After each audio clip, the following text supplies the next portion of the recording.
day, Miles from Innova Asset Management, and in this video I'm going to be talking about industry funds given the amount of press that they've received recently.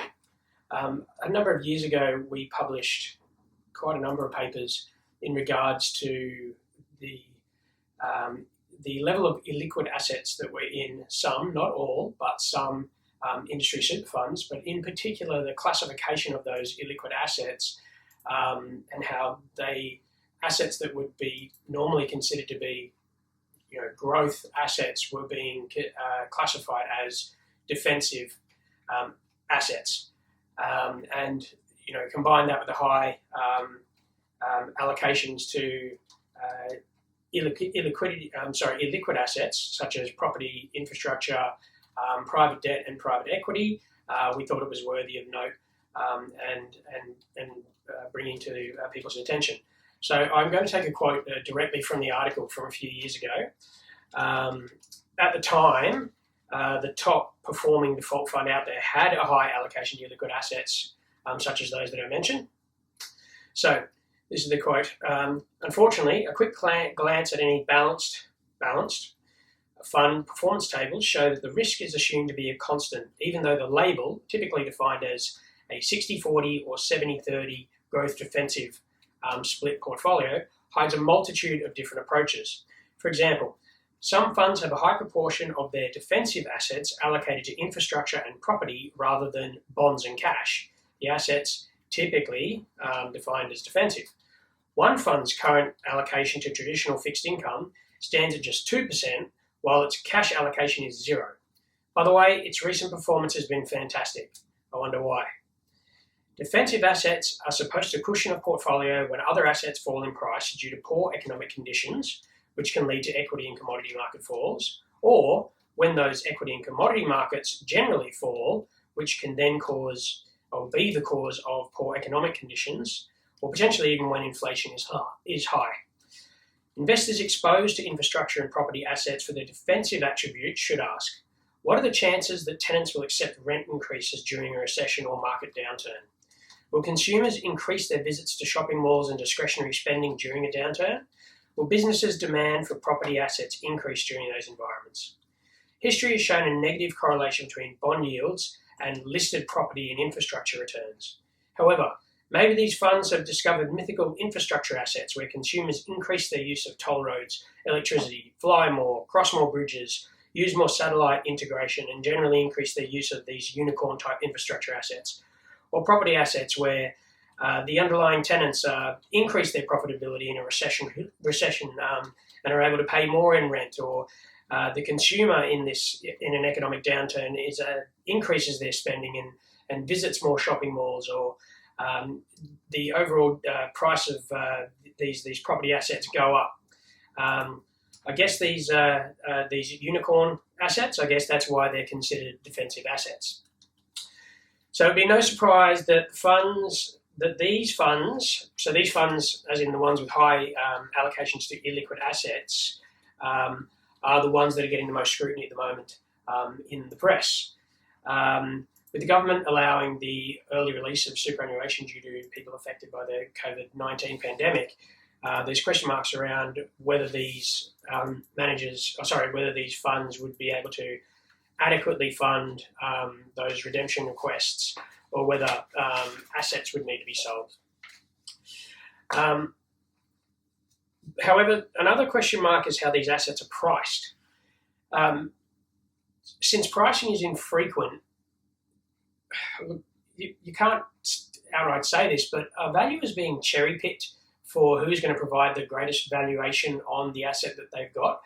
Because if you have a look at what happened to the listed markets, property assets and infrastructure assets, and this is a generalization, we're down roughly 40% in March. So why are industry funds that hold the same sort of assets that were bought at probably higher prices than what they were in the listed market, why are they only writing off the values as low as 4.5%? Some are writing off higher than that, but none have written off anything like 40-odd%. Something about that doesn't smell right. Another hidden and almost never spoken about risk in holding large allocations to illiquid assets is actually the buy-sell spreads, which are not particularly well known by the the investment market in general and the end consumer. Most industry funds have a buy-sell spread of only 10 basis points, and it is there so that as investors come in and they need to buy assets, it costs money to buy those assets, and they use that 10 basis points to buy those assets. And as investors come out, they use that 10 basis points to sell those assets, because you can't do it for free, and it is to protect all unit holders so that everybody is treated equally. However, property, infrastructure, private equity, private debt, none of those things ever buy or sell or trade at 10 basis points, irrespective of the size of the transaction. Those trade in percentage basis points, not 0.1% of a basis point, which means that clients coming in when those assets are being purchased, the investors that were already there are the ones paying the extra cost, and the people coming in are coming in at the expense of the already existing unit holder base. And then on the way out, if assets need to be sold, they're not going to be sold at 10 basis points, they're going to be sold at more. That increased price is not going to be charged to the exiting investor, it is going to be paid for by the existing investors, and so they are being disadvantaged by those who are exiting the portfolio. Now, not only is that immoral, it's actually illegal. It's against the core tenet of all trustees, which is to treat all unit holders equally. It occurred, unfortunately, in 2008. We would hope that it would have been cleared up since then, but that's not the case, and it is occurring again now. It's not well understood. Not much is spoken about it, and but it is something to be aware of. Finally, another component not talked about a lot is lack of flexibility if you're investing into a default fund in an industry super fund of some sort. The sort of flexibility clients of Liberum or Innova get by having each of the underlying assets that they own held individually. So what we're seeing now, with billions of dollars being withdrawn early from superannuation, much of it is from industry funds. Funds are needing to liquidate assets to meet the requirements, those requirements. If a lot of the assets held in the portfolio to begin with are illiquid, this makes the task a bit more difficult and may mean that the more liquid parts of the portfolio need to be liquidated at prices that the investment manager would prefer not to sell them at, because they were at market bottom type levels. And so a compromise on what assets to sell to meet withdrawal demands may have to be made to the detriment of investors.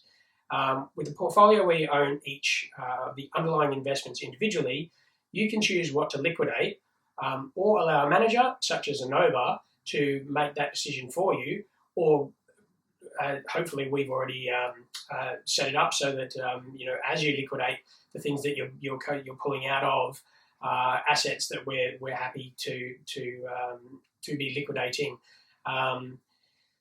So this can be done by us because all of our assets are liquid. This flexibility is hard to quantify, but it's tangible. We saw it in March. We had the ability to jettison assets that we didn't think were going to give us a particularly good rebound. They may have been assets that were relatively defensive, but they may not have been able to make up the difference from the equity market falls.